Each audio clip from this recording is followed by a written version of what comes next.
Hello friend, तर सगळीकडे आखाड महिना आहे हे तुम्हाला माहित आहे.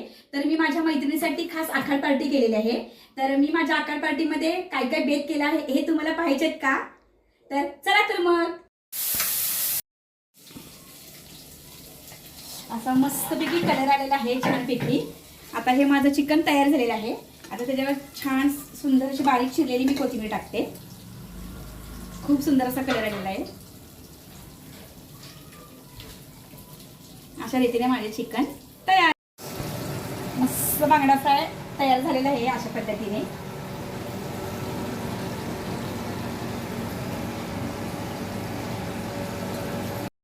अशा प्रकारे कोल्हापुरी मटण तयार. असा सुंदर रसा झालेला आहे. आता आम्ही जेवायला बसलेलो आहेत. तर मी मनापासून खूप छान पदार्थ केले आहेत. माझ्या मैत्रिणींना खूप आवडले आहेत. तर आता जेवण झाल्यावर आम्ही थोडी मजा मस्ती करणार आहे. तर तो व्हिडिओ तुम्ही नक्की पहा.